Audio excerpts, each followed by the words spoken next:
வரலாற்று சிறப்பு வாய்ந்த இந்த எழுச்சிமிகு விழாவில் நிறைவாக நம்மிடையே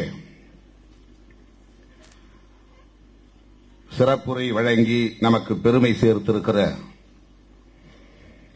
தமிழ்நாடு பாடநூல் கழக தலைவர் பெருமதிப்பிற்குரிய அண்ணன் திண்டுக்கல் ஐ. லியோனி அவர்களே, இந்த கருத்தமர்வில முன்னிலை வகித்து நிகழ்வை சிறப்பித்துக் கொண்டிருக்கிற முன்னணி தோழர்கள் சங்கத்தமிழன் அவர்களே, வழக்கறிஞர் பார்வேந்தன் அவர்களே, கனல்விழி அவர்களே, ஆதிமொழி அவர்களே, இதில் பங்கேற்று நம்மிடையே கருத்துரை வழங்கி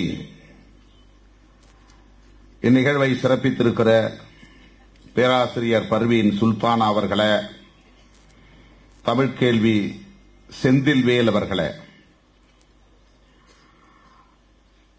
அதேபோல சமத்துவம் உயர்த்துவோம் என்கிற இன்னொரு கருத்தமர்வில் தலைமை வகித்து நிகழ்வை சிறப்பித்து விடைபெற்று சென்றிருக்கிற தோழர் கல்கி பிரியன் அவர்களே, முன்னிலை வகித்து நிகழ்வை சிறப்பித்துக் கொண்டிருக்கிற சிறப்பித்த தோழர்கள் வழக்கறிஞர் கௌதம சன்னா அவர்களே, வழக்கறிஞர் ரஜினிகாந்த் அவர்களே, தம்பி பூவிழியன் அவர்களே, கவிப்பொழிவில் கவி அரங்கில் 60 70 என்னும் தலைப்பில் மிகச்சிறந்த கவிதைகளை பொழிந்து நம்மை சிறப்பித்திருக்கிற கவிஞர் பெருமக்கள், மரபு கவி மாமன்னர் கவிஞர் முத்துலிங்கம் அவர்களே, கவி அரங்கை தொடங்கி வைத்து கவிப்பேருரையாற்றி விடைபெற்று சென்றிருக்கிற கவிப்பேரரசு அண்ணன் வைரமுத்து அவர்களே, சிறப்பு கவிதை வழங்கி நிகழ்வுக்கு சிறப்பு சேர்த்த மக்கள் கவி கபிலன் அவர்களே, வரவேற்பு கவிதை வாசித்த தம்பி வன்னியரசு அவர்களே, கவிஞர் பெருமக்கள் என்.டி. ராஜ்குமார், நெல்லை ஜெயந்தா, ஹாஜா கனி, தமிழ் மணவாளன், பா. ரவிக்குமார், அம்பிகா குமரன் ஆகிய தோழர்களே, இந்த நிகழ்வில் சிகரம் வைத்தார்போல் விடுதலை சிறுத்தைகளின் வரலாற்றில் பொன்னெழுத்துக்களால் பொறிக்கப்படக்கூடிய வகையிலே மிகச் சிறப்பான ஒரு வாழ்த்துரையை வழங்கி நமக்கு பெருமை சேர்த்து விடைபெற்று சென்றிருக்கிற தமிழ்நாடு முதலமைச்சர், திராவிட முன்னேற்ற கழக தலைவர், பெருமதிப்பிற்குரிய அண்ணன் தளபதி மு.க. ஸ்டாலின் அவர்களே, திராவிடர் கழகத்தினுடைய தலைவர், தமிழர் தலைவர் ஐயா ஆசிரியர் அவர்களே, இந்த நிகழ்வில் தலைமை வகித்து நமக்கு பெருமை சேர்த்த முதுபெரும் தலைவர், மூத்த தலைவர், தகைசால் தமிழர் ஐயா RNK அவர்களே, முன்னிலை வகித்து நிகழ்வை சிறப்பித்துக் கொண்டிருக்கிற கட்சியின் சட்டமன்ற உறுப்பினர், பொதுச் செயலாளர் தோழர் சிந்தனை செல்வன் அவர்களே, நாடாளுமன்ற உறுப்பினர், பொதுச் செயலாளர் தோழர் துரை ரவிக்குமார் அவர்களே, சட்டமன்ற உறுப்பினர்கள் SS பாலாஜி, ஆலூர் ஷானவாஸ், பனையூர் பாபு ஆகிய தோழர்களே, வரவேற்புரையாற்றி நிகழ்வை சிறப்பித்த முதன்மை செயலாளர் தோழர் உஞ்சை அரசன் அவர்களே, தம்பி பாவரசு அவர்களே, தகடூர் தமிழ்ச்செல்வன் அவர்களே, பாலசிங்கம் அவர்களே, இளஞ்சேக்குவேரா அவர்களே, நன்றியுரை ஆற்றியிருக்கிற தம்பி கு.க. பாவலன் அவர்களே,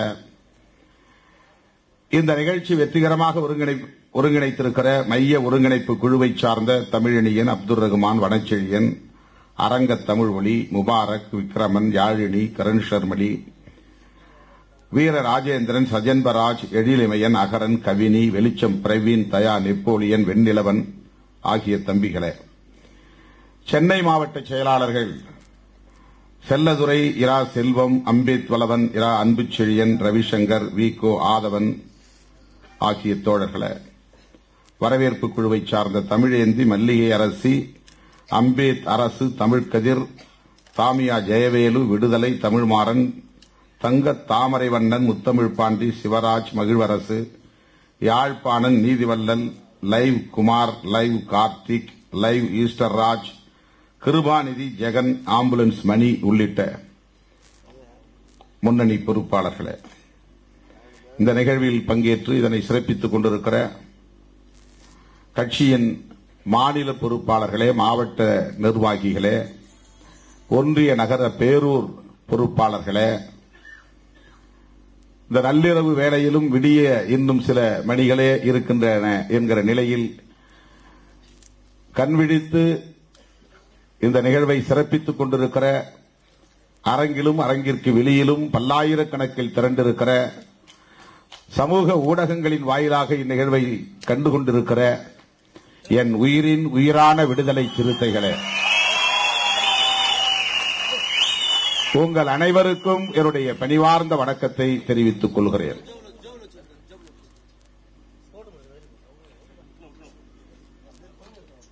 என்ன பேசுவதென்று எனக்கு தெரியவில்லை. அண்ணன் அவர்களின் பேச்சில் நானும் கிறங்கி போய் கிடக்கிறேன். அவருடைய பேச்சை நாம் சமூக ஊடகத்தலங்களில் கேட்டிருக்கிறோம், ஒளிநாடாக்களில் கேட்டிருக்கிறோம். முதல் முறையாக இந்த மேடையிலே அவரோடு அமர்ந்து அவருடைய உரையை கேட்கிற வாய்ப்பு கிடைத்தது நமக்கெல்லாம் பெரும் பேறு. உள்ளபடியே நான் மகிழ்ச்சியின் உச்சத்தில் இருக்கிறேன். நம்முடைய மாண்புமிகு முதல்வர் அவர்கள் ஆற்றிய உரை வரலாற்று சிறப்பு வாய்ந்த உரை, ஒரு கொள்கை பிரகடனமாக அமைந்த உரை. மாண்புமிகு முதல்வருக்கு நான் நன்றி சொல்ல கடமைப்பட்டிருக்கிறேன். எல்லா யூகங்களுக்கும் விடை சொல்லக்கூடிய உரையாக, எல்லா கேள்விகளுக்கும் விடை சொல்லக்கூடிய உரையாக, கலைஞரின் பிள்ளை என்று அவர் உறுதிப்படுத்தி சொல்லக்கூடிய வகையிலே, ஒரு சபதமாக அறிவிக்கக்கூடிய வகையிலே அவருடைய உரை அமைந்திருந்தது. அதற்காக நான் மாண்புமிகு முதல்வர்களுக்கும் அவரோடு வருகை தந்து பங்கேற்று வாழ்த்திய அமைச்சர் பெருமக்களுக்கும் இந்த நேரத்தில் நன்றியை உரித்தாக்குகிறேன். தமிழர் தலைவர் ஐயா ஆசிரியர் அவர்களுக்கும், முதுபெரும் தலைவர் தோழர் RNK அவர்களுக்கும்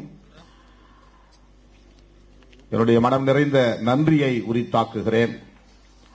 கவியரங்கிலும் கருத்தரங்கிலும் பங்கேற்று உரையாற்றிய கவிஞர் பெருமக்கள் மற்றும் பேச்சாளர்கள் அனைவருக்கும் என்னுடைய நன்றியை உரித்தாக்குகிறேன். இவ்வளவு நேரம் வரையில் காத்திருந்து நம்மோடு இருந்து நம்மை உற்சாகப்படுத்தி ஊக்கப்படுத்தி நாம் எந்த அளவுக்கு கருத்தியல் தளத்திலே நின்று பணியாற்றிக் கொண்டிருக்கிறோம் என்பதை ஒரு பேராசிரியரை போல நகைச்சுவை கலந்து நம்மிடையே சிறப்பான உரையை வழங்கி நமக்கு சிறப்பு சேர்த்திருக்கிற அண்ணன் லியோனி அவர்களுக்கும் என்னுடைய சிறப்பான நன்றியை உரித்தாக்குகிறேன். 80களில் அவர் சொன்னதைப் போல அவருடைய உரை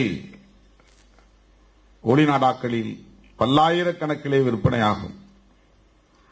சென்னையிலிருந்து கன்னியாகுமரி வரையில் பேருந்துகளில் போகிறவர்கள் அவருடைய உரையை கேட்காமல் போக முடியாது.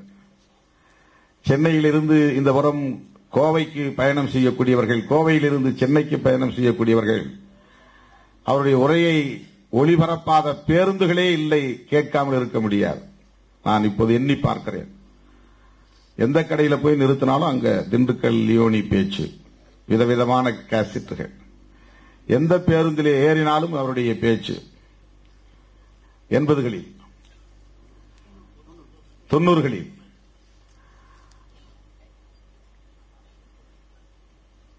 அவரை அருகிலிருந்து பார்ப்பதற்கான வாய்ப்பு கிடைக்கவில்லை. இந்த கூட்டத்தில் அவர் சொன்ன பிறகுதான் நான் விபத்திலே சிக்கியிருந்த போது 2 நாட்களும் அங்கே இந்த மருத்துவமனையில் என்னை வந்து அவர் பார்த்திருக்கிறார். நான் உடல்நலம் தேர வேண்டும் என்று வாழ்த்தியிருக்கிறார். அங்கிருந்த மருத்துவருக்கு ஆணையிட்டிருக்கிறார் என்பதையெல்லாம் கேட்டு நான் நெகிழ்ந்து போனேன். தன்னுடைய தொடக்க உரையிலே, தலைமை உரையிலே அவர் சுட்டிக்காட்டியிருந்தார்.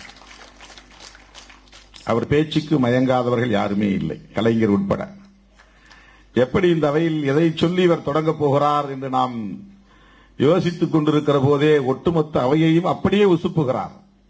இந்த பேச்சாற்றல் எல்லோருக்கும் வாய்க்காது. கருத்தியல் ரீதியாக பேசுகிறோம் என்கிற பேச்சாளர்கள் பலர் உண்டு. ஆனால் அவர்கள் ரொம்ப சீரியஸாக பேசுவார்கள். ஏன்னா ஐடியாலஜிக்கலா பிலாசபிக்கலா தத்துவார்த்த ரீதியா பேசுகிறோம் என்கிற அடிப்படையில் அவருடைய பேச்சு என்பது ரொம்ப சீரியஸா இருக்கும். ஆனால் நகைச்சுவை கலந்து கருத்தியலை மக்களிடத்தில் உரையாற்ற முடியும், அதை போய் சேர்க்க முடியும் என்பதற்கான ஆற்றல் வாய்ந்த ஒரு பேச்சாளர் நம்முடைய அண்ணன் லியோனி அவர்கள். அவருடைய உரையை நாம் இப்போது கேட்டோம். சங்கத்துவம் என்றால் என்ன? ஒரு பேராசிரியரை போல வகுப்படுத்தார்.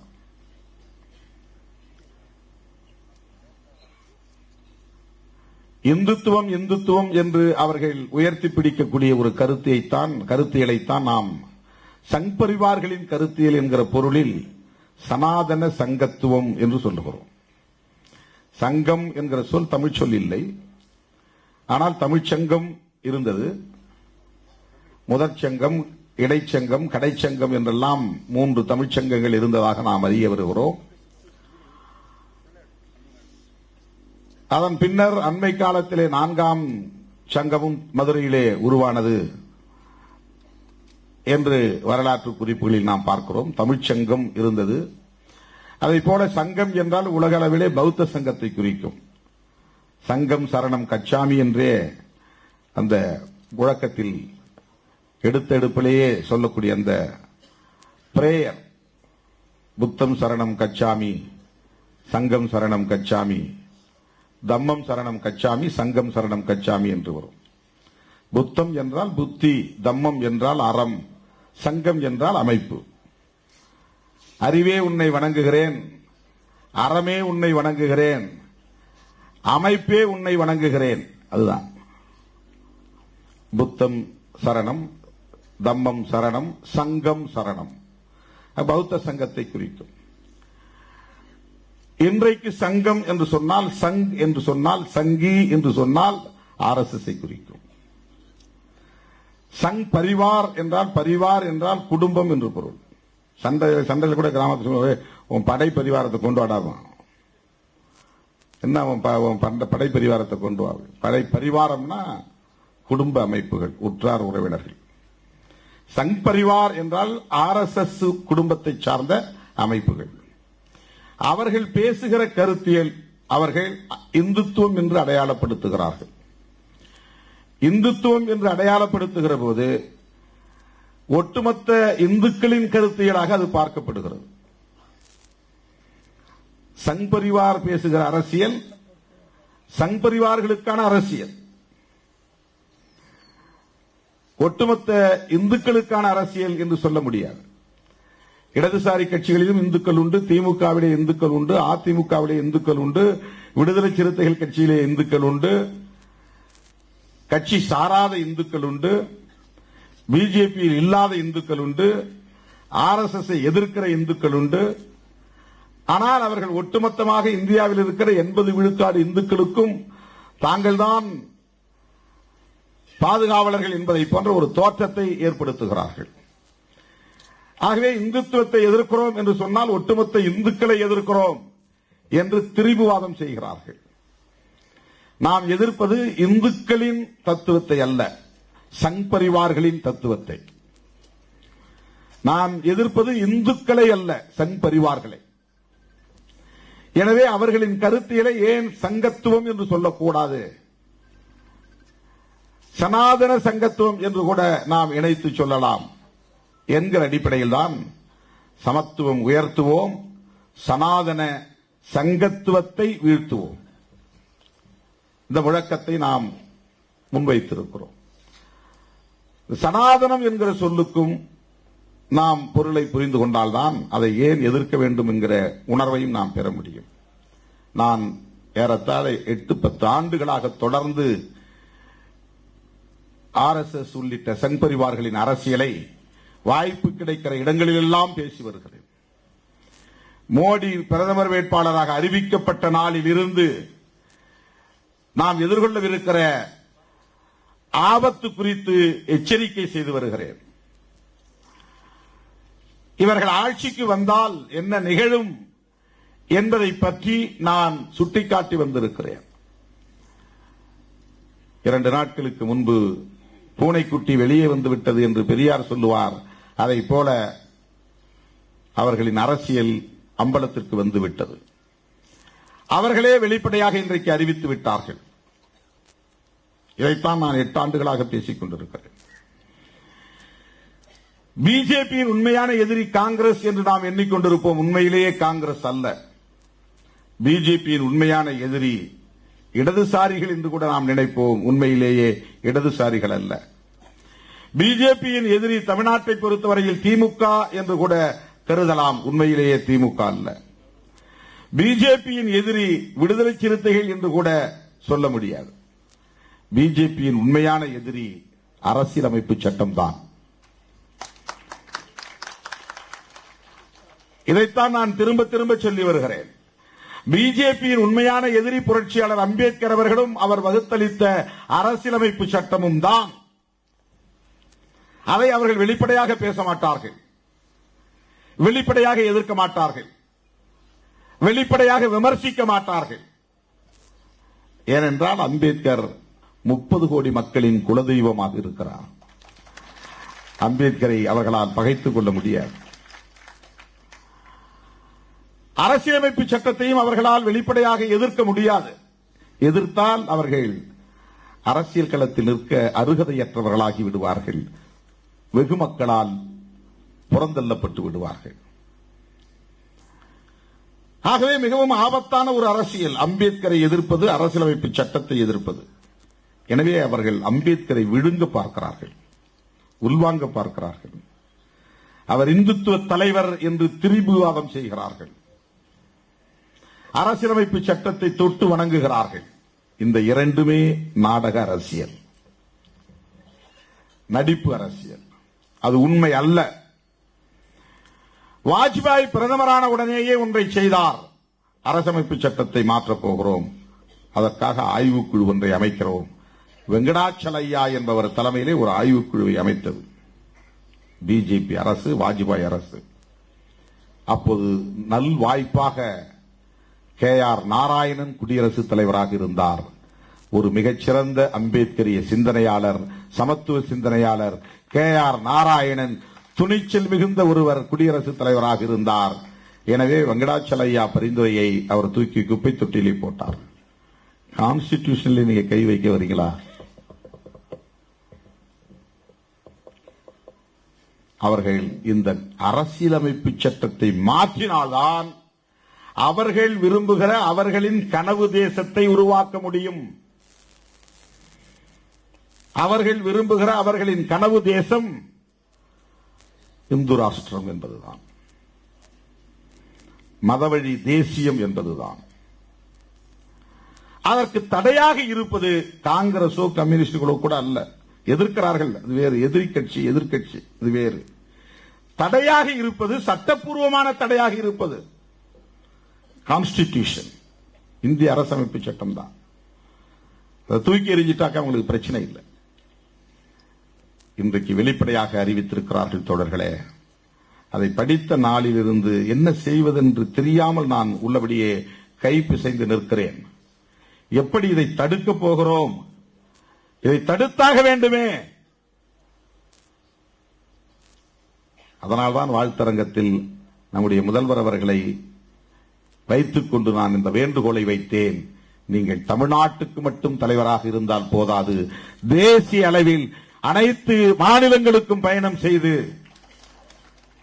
ஜனநாயக சக்திகளை ஒருங்கிணைக்க வேண்டும் என்கிற வேண்டுகோளை வைத்தேன்.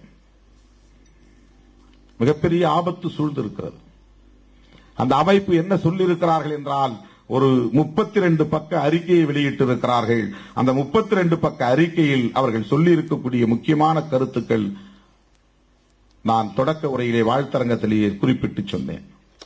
இந்த தேசத்தின் பெயரை மாற்றப் போகிறார்கள், தலைநகரை மாற்றப் போகிறார்கள், பிரிட்டிஷார் கொண்டு வந்த சட்டங்கள் செல்லாதவை என்று அறிவிக்கப் போகிறார்கள்.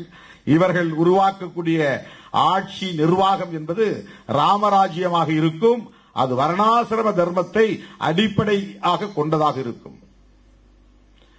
இஸ்லாமியர்கள், கிறிஸ்தவர்கள் போன்றவர்கள் வாக்களிக்க உரிமை மறுக்கப்படும். அவங்க ஓட்டு போட முடியாது. கிட்டத்தட்ட 20 விழுக்காடு சிறுபான்மை சமூகத்தை சார்ந்தவர்களை ஓட்டு போட விடாமல் தடுக்கக்கூடிய ஒரு அரசமைப்பு சட்டம் வரப்போகிறது. என்ன செய்ய போகிறோம்? வர்ணாசிரம தர்மத்தின் அடிப்படையில் தான் ஆட்சி நிர்வாகம் இருக்கும் என்று சொன்னால் சமூக நீதி இருக்காது, சமத்துவம் இருக்காது, பெண்கள் கல்வி பெற முடியாது,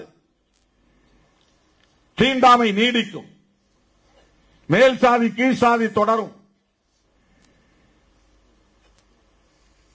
இந்த கல்வி முறையே இருக்காது. ஆதி காலத்தில் அவர்கள் வைத்திருந்த கல்வி முறைதான் வரும். 2000 ஆண்டுகளுக்கு பின்னால் இந்த தேசத்தை கொண்டு போவதற்குரிய அத்தனை வேலைகளையும் இந்த கும்பல் செய்து கொண்டிருக்கிறது. தோழர்களே, மிகப்பெரிய ஆபத்து சூழ்ந்திருக்கிறது. யார் இதை எதிர்ப்பது? யார் இதை தடுப்பது? எப்படி தடுக்க போகிறோம்? கருத்தியல் சார்ந்து எப்படி மக்களை அமைப்பாக திரட்டப் போகிறோம்? இதுதான் நம் கண் முன்னால் இன்றைக்கு மிகப்பெரிய சவாலாக கிடக்கிறது.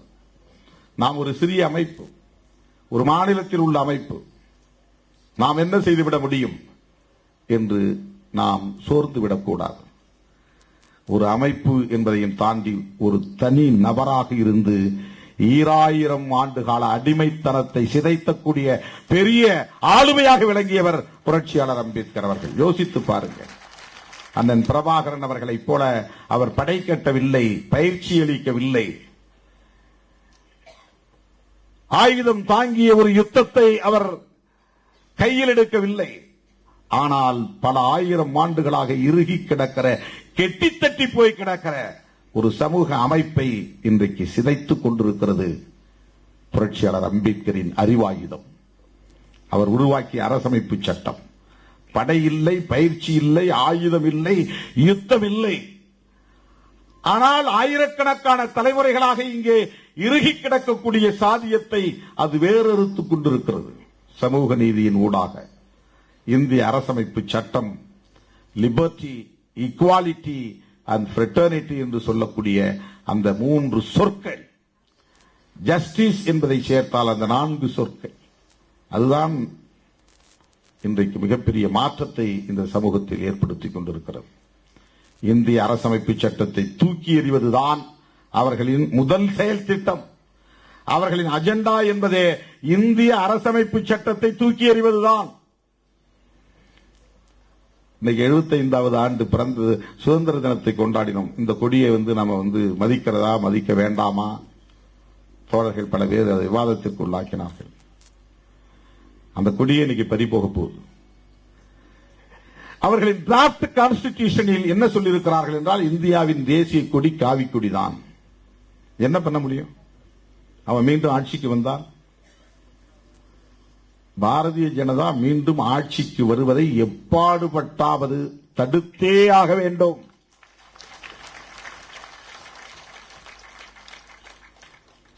இதுல நம்ம ஜெயிக்கிறோமா தோக்கிறோமாங்கிறதல்ல, இந்த கருத்தியல் மிக முக்கியமானது. இதை நாடு தழுவிய அளவில் கொண்டு போய் சேர்க்க வேண்டிய தேவை நமக்கு இருக்கிறது. அதனால்தான் இந்த பிறந்த நாளின் செய்தியாக சனாதன சக்திகளை தனிமைப்படுத்துவோம், ஜனநாயக சக்திகளை ஐக்கியப்படுத்துவோம். இதுவே அகவை 60க்கான அரசியல் அறைகூவல் என்று நான் ஒரு செய்தியாக விடுத்திருக்கிறேன். எனக்கு மாலை போடுங்கள், சால்வை போடுங்கள், பரிசு தாருங்கள், பொற்காசு தாருங்கள் என்று நான் உங்களிடத்திலே வாங்கிக் கொண்டு 10 மணிக்கோடு நிகழ்ச்சியை முடித்துக் கொண்டு போயிருக்கலாம். 4 மணியிலிருந்து நீங்கள் அமர்ந்திருக்கிறீர்கள். ஏறத்தாழ 10 மணி நேரம் 4 மணியிலிருந்து அமர்ந்திருக்கிறீர்கள். 10 மணி நேரமாக ஒரே இடத்தில் அமர்ந்திருக்கிறீர்கள். உங்களுக்கு நான் எப்படி நன்றி சொல்லுவேன் என்று எனக்கு தெரியவில்லை. என் மீதும், என் சொல்லின் மீதும், என் தலைமையின் மீதும் நீங்கள் வைத்திருக்கிற நம்பிக்கைக்கு என்றென்றைக்கும் நான் நன்றி கடன் பட்டிருக்கிறேன். அந்த நம்பிக்கைக்கு பாத்திரமாக செயல்பட இன்னும் இன்னும் நான் உறுதியேற்கிறேன். நம்முடைய இயக்கம் என்பது கருத்தியல் சார்ந்த ஒரு பேர் இயக்கம். இது ஒரு தீப்பொறியை போல் இன்றைக்கு தொடங்கினாலும் ஒரு ஊழி தீயாக இது மாறும். ஜனநாயக சக்திகள் ஒன்று சேருவதற்கான வாய்ப்பாக அமையும். இந்திய அளவில் இதை எடுத்து போய் சேர்க்க வேண்டிய பொறுப்பு விடுதலை சிறுத்தைகளுக்கு இருக்கிறது. வார்த்தையை பயன்படுத்துவதை சங்கத்துவம் பயன்படுத்துவதா வேண்டாமா அது வேறு. சனாதனத்தை நாம் வேறு இருக்க வேண்டும். அதற்காகத்தான் நாம் சொல்லுகிறோம். சங் பரிவார்களின் கருத்தியலை அடையாளப்படுத்துவதற்காக சொல்லுகிறோம். பரப்பின் அடிப்படையில் உயர்வு தாழ்வு உண்டு என்பதை வலியுறுத்தக்கூடிய ஒரு கோட்பாட்டின் பெயர்தான் சனாதனம் என்பது. சனாதனம் என்பதுதான் பார்ப்பனியமாக அடையாளப்படுத்தப்பட்டது. பார்ப்பனியம் என்பதுதான் இந்துயிசம் என்று ஆங்கிலத்திலே சொல்லப்பட்டது. அதுதான் இன்றைக்கு இந்துத்துவம் என்றும் அழைக்கப்படுகிறது. அது வேறொன்றுமில்லை, சங் பரிவார்களின் கருத்தியல். எனவே அதை சங்கத்துவம் என்று நாம் சொல்லுகிறோம். இந்த சங்கத்துவத்தை, சனாதன சங்கத்துவத்தை நடைமுறை உதாரணங்களை எடுத்துச் சொல்லி அண்ணன் லியோனி அவர்கள் மிகச் சிறப்பாக சங்கத்துவம் என்னென்ன செய்யும் என்பதை எடுத்துச் சொன்னார். அவர்கள் வலிமை பெற ஜனநாயக சக்திகள் நசுக்கப்படுவார்கள், ஜனநாயகம் நசுக்கப்படும். 2024 ஆண்டு நடைபெறவுள்ள இந்த நாடாளுமன்ற பொதுத் தேர்தலில் இந்தியா முழுவதும் நாம் ஜனநாயக சக்திகளை ஒருங்கிணைக்க கடமைப்பட்டவர்களாக இருக்கிறோம். அதற்காகத்தான் திராவிட முன்னேற்ற கழகத்தின் தலைமையிலான கூட்டணியை வலிமைப்படுத்த வேண்டும் என்பதில் விடுதலை சிறுத்தைகள் உறுதியாக இருக்கிறது. அதை மேலும் நாம் செழுமைப்படுத்த, கூர்மைப்படுத்த பொறுப்புடையவர்களாக இருக்கிறோம். அதற்கு என்னுடைய பிறந்த நாளை பயன்படுத்திக் கொள்ள வேண்டும் என்கிற அடிப்படையில் தான் இந்த ஆண்டு ஆகஸ்ட் முதல் அடுத்த ஆண்டு ஆகஸ்ட் வரையில் மணிவிழா ஆண்டாக பிரகடனம் செய்து இந்த ஒரு ஆண்டில் 6 இடங்களிலாவது குறைந்தபட்சம் இதே போன்ற நிகழ்வுகளை ஒருங்கிணைத்து கருத்து பரப்புதல் நடவடிக்கைகளை மேற்கொள்ள வேண்டும் என்பதை ஏற்கனவே அறிவித்திருக்கிறேன். அதைவிட முக்கியமாக 6000 கிராமங்களில் அம்பேத்கர் படிப்பகங்களை உருவாக்க வேண்டும். ஏன் 6000? 60 அகவை என்பதை அடிப்படையாக வைத்து 12000 ஊராட்சிகள் என்கிற நிலையில் ஒரு ஊராட்சிக்கு ஒரு கிராமம் என்கிற வகையில் 50% அளவிலாவது 6000 கிராமங்களில் குறிப்பிட்ட அளவு பரப்பளவில் 18 அடி அகலம் 28 அடி நீளம் என்கிற வகையிலே குறைந்தது 450 சதுர அடி பரப்பளவில் ஒரு படிப்பகத்தை, கான்கிரீட் கட்டிடத்தை ஒவ்வொரு கிராமத்திலும் இயக்க தோழர்கள் பொறுப்பேற்று அம்பேத்கர் படிப்பகங்களை ஊன்றுவோம். அம்பேத்கர் படிப்பகங்களை ஊர்தோறும் அம்பேத்கர் படிப்பகம், ஊன்றுவோம் அம்பேத்கர் அறிவியம் என்கிற ஒரு முழக்கத்தை நான் சிறுத்தைகள் மிஷன் என்கிற நடவடிக்கையின் போது ஜெய்பீம் பவுண்டேஷனை தொடங்கி வைத்த போது அறிவித்தேன். அதை மீண்டும் நான் உறுதிப்படுத்துகிறேன். இதை தோழர்கள், குறிப்பாக அரசு ஊழியர்களாக இருப்பவர்கள், பேராசிரியர்களாக இருப்பவர்கள், பொருளாதாரத்திற்கு வலிமை, ஓரளவுக்கு பொருளாதாரத்தை திரட்டக்கூடிய வலிமை உள்ளவர்கள் பொறுப்பேற்று அம்பேத்கர் படிப்பகங்களை ஊர்தோறும் உருவாக்க வேண்டும். அந்த படிப்பகங்களில் புரட்சியாளர் அம்பேத்கர், தந்தை பெரியார், மாமேதை மார்க்ஸ் போன்றவர்களின் நூல்கள் இடம்பெற வேண்டும். 5ஆம் வகுப்பிலிருந்தே மாணவ செல்வங்கள் இந்த தலைவர்களின் கருத்துக்களை அறிந்து கொள்ளக்கூடிய வகையிலே, அவர்களின் படங்களை பார்க்கக்கூடிய வகையிலே, அவர்களின் பெயர்களை உச்சரிக்கக்கூடிய வகையிலே நாம் ஒரு வாய்ப்பை உருவாக்க வேண்டும். இது பல்வேறு செயல் திட்டங்களுள் முதன்மையாக உங்களோடு நான் பகிர்ந்து கொள்ள விரும்பிய முக்கியமான ஒரு செயல் திட்டமாக பார்க்கிறேன். இதை மறுசீரமைப்புக்கு பிறகுதான் வெற்றிகரமாக நடத்த முடியும் என்பதை நான் அறிவேன். ஆகஸ்ட் 17க்குள்ளாக ஒரு பட்டியலை அறிவித்துவிட முடியும் என்று நான் நம்பினேன். விருதுகள் வழங்கும் விழா, இந்த பிறந்த நாள் விழா என்கிற தொடர்ச்சியான நிகழ்ச்சிகளின் காரணமாக 100 மாவட்டங்களாக இதை நாம் பிரித்து அதை பட்டியலை அறிவித்து விட்டோம். இனி நிர்வாகத்தை அறிவிக்க அனைத்து ஏற்பாடுகளும் நடந்து கொண்டிருக்கின்றன. ஆகஸ்ட் மாதத்திற்குள்ளாக கட்டாயம் முதற்கட்ட பட்டியல் 100 மாவட்டங்களுக்கான நிர்வாகிகள் பட்டியல் அறிவிக்கப்படும். அந்த அறிவிப்புக்கு ஏற்ப தோழர்கள் தங்களுடைய பொறுப்புகளை ஏற்றுக்கொண்டு பணியாற்ற வேண்டும் என்பதனுடைய வேண்டுகோள். இந்த நிகழ்வுக்கு பிறகு தோழர்கள் பொற்காசுகளை தரவும், பரிசு பொருட்களை தரவும், ஆடை போர்த்தவும் விரும்புகிற தோழர்கள் இடதுபுறமாக நின்று மேடை ஏறி வலதுபுறம் வந்து இறங்க வேண்டும். 2 புறமும் ஏறக்கூடாது. வலதுபுறத்தில் வருகிறவர்களை நான் சந்திக்கவும் மாட்டேன் என்பதை தெரிவித்துக் கொள்கிறேன். இதுவரையில் தோழர்கள் பொற்காசுகளாக அளித்தவர்கள் 25 பேர். மொத்தம் 46 சவரன். 46 சவரன் கிட்ட வராதீங்க. இந்த பக்கம் வர்றவங்க யாரையும் நான் பார்க்க மாட்டேன். இந்த பக்கம் வர்றவங்க யாரையும் பார்க்க மாட்டேன். அப்படி இல்ல, அந்த பக்கம் இந்த பக்கம் யாரு வர, எவ்வளவு பெரிய ஆளா இருந்தாலும் அந்த பக்கம் வராதீங்க. இதுவரையில் கையில் வழங்க இருக்கிற சவரன்கள் 46.25 சவரன். 25 பேர் வழங்கி இருக்கிறார்கள். மேலும் வழங்குவதற்கு காத்திருக்கக்கூடிய தோழர்களை நான் சந்திக்க இருக்கிறேன். நம்முடைய நிகழ்ச்சியில் பங்கேற்று நம்முடைய உணர்வுகளுக்கு மதிப்பளித்து, நம்முடைய கருத்தியலுக்கு ஊக்கமளித்து, மாபெரும் ஒரு அரசியல் சக்தியாக அங்கீகரித்து இவ்வளவு நேரம் நம்மோடு இருந்து நம்மை வாழ்த்திய அண்ணன் லியோனி உள்ளிட்ட அத்தனை ஆளுமைகளுக்கும் தலைவர்களுக்கும் என்னுடைய நெஞ்சார்ந்த நன்றியை தெரிவித்து, என் உயிரின் உயிரான விடுதலை சிறுத்தைகள் யாவருக்கும் என்னுடைய நன்றியை தெரிவித்து, வாழ்த்து செய்தி அனுப்பியிருக்கிற திருமதி வி.கே. சசிகலா அம்மையார் அவர்களுக்கும் கேப்டன் விஜயகாந்த் அவர்களுக்கும் என்னுடைய நன்றியை தெரிவித்து நிறைவு செய்கிறேன். நன்றி, வணக்கம்.